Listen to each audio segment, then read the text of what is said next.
आप लालू यादव जी के दामाद भी हैं, तो इस चुनाव में ऐसा है कि उनकी सुपुत्री चुनाव लड़ सकती है विधानसभा? जाति जनगणना इस बार होनी चाहिए और जिस बिरादरी की, जिस जाति की जितनी हिस्सेदारी है, उसकी भागीदारी भी उसको उतनी मिलनी चाहिए। अच्छा, छोटी पार्टियों से गठबंधन की बात हो रही है, अखिलेश जी कहते हैं, इसमें चंद्रशेखर आज़ाद रावण की पार्टी कहाँ है? इस बार विधानसभा चुनाव में आप लड़ेंगे? सफेई गांव में हम हैं और ये मुलायम सिंह जी का गांव है और यहाँ पर तेज प्रताप सिंह यादव जी हैं, पूर्व सांसद हैं मैनपुरी से। अभी मुलायम सिंह जी का काम जो है संसदीय वाला सारा आप ही देखते हैं और इनसे बात करेंगे उत्तर प्रदेश चुनाव को लेकर, खास करके जातीय जनगणना को लेकर। उधर तेजस्वी यादव कह रहे हैं कि जातीय जनगणना कराई जाए, पीएम को चिट्ठी लिखें और कहें कि अगर जातीय जनगणना नहीं कराई जाती है तो हम धरना देंगे। उत्तर प्रदेश में समाजवादी पार्टी का क्या स्टैंड है जातीय जनगणना को लेकर? देखिए, हमारी पार्टी के माननीय राष्ट्रीय अध्यक्ष जी अखिलेश यादव जी ने और आरडी नेताजी ने शुरुआत से इस बात की मांग की कि जातीय जनगणना होनी चाहिए और जिस बिरादरी की, जिस जाति की जितनी हिस्सेदारी है, उसकी भागीदारी भी उसको उतनी मिलनी चाहिए। और लगातार हमारी पार्टी, चाहे वो रिजर्वेशन का मुद्दा हो, चाहे जातीय जनगणना का मुद्दा हो, लगातार पिछले 4 साल से हर रैली में, हर मीटिंग में हम लोग ये मांग करते हैं सरकार से, जातीय जनगणना इस बार होनी चाहिए। इसको लेके कहा जा रहा है कि आप जाति की राजनीति करते हैं, जातिवाद करते हैं।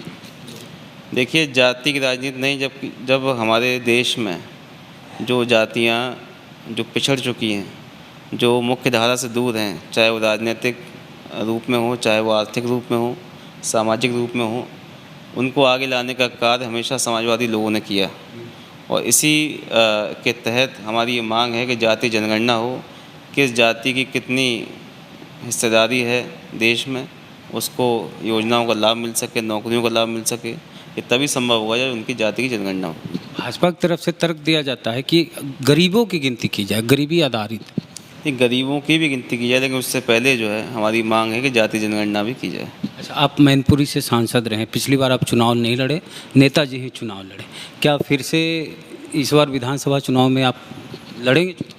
देखिए, अभी चुनाव लड़ने की कोई योजना भी नहीं है, लेकिन पार्टी जहाँ भी दिशा निर्देश करेगी वहाँ चुनाव लड़ेंगे। और उसके अलावा मैनपुरी लोकसभा चूँकि नेताजी का क्षेत्र है, 5 विधानसभाओं की जिम्मेदारी भी है और उन 5 विधानसभाओं चुनाव लड़ाने का भी मेरी योजना है और इनको देखने का भी दायित्व मेरे ऊपर है। अच्छा, छोटी पार्टियों से गठबंधन की बात हो रही है, अखिलेश जी कहते हैं, इसमें चंद्रशेखर आज़ाद रावण की पार्टी कहाँ है? आज़ाद समाज पार्टी। जो भी पार्टियाँ भाजपा को हराने के लिए एक मंच पर आने के लिए तैयार अगर हैं, समाजवादी विचारधारा से ताल्लुक़ रखती हैं या समाजवादी विचारधारा को मानती हैं, ऐसे लोगों को एक मंच पर लाने का काम और एक मंच पर लाने की जो नीयत है वो माननीय राष्ट्रीय अध्यक्ष अखिलेश यादव जी की है। और उन्होंने खुलेआम इस बात को कहा है कि जो लोग भाजपा को हराने के लिए, प्रदेश को बचाने के लिए हमारा साथ चाहते हैं, हमारे साथ आना चाहते हैं, उनको हम अपने साथ में लेंगे और प्रदेश में भाजपा को हराने का काम करेंगे। आप लालू यादव जी के दामाद भी हैं, तो इस चुनाव में ऐसा है कि उनकी सुपुत्री चुनाव लड़ सकती है विधानसभा? अभी चुनाव की कोई योजना नहीं है और अभी कोई संभावना। पार्टी का निर्देश होगा तो आप?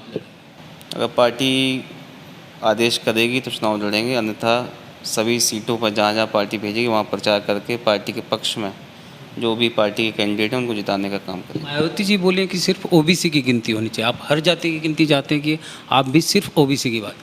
सभी जातियों की गिनती हम लोग चाहते हैं, सभी जातियों की गणना हो और जिससे कम से कम एक साफ क्लियर मैसेज हो, क्लियर पिक्चर हो कि किस जाति की संख्या कितनी है। शुक्रिया बातचीत के लिए। तो तेज प्रताप यादव जी थे हमारे साथ, बातचीत के लिए शुक्रिया, बहुत बहुत धन्यवाद। आपको कैसी लगी बातचीत इनसे हमारी बताइएगा ज़रूर। फेसबुक वीडियो देख रहे हैं, पसंद आया शेयर कीजिए, पेज को लाइक फॉलो नहीं किए तो कर लीजिए, और यूट्यूब पे वीडियो देख रहे हैं, हमारे सब्सक्राइबर नहीं हैं तो घंटी बजा के सब्सक्राइब कीजिए। जय भीम, जय भारत।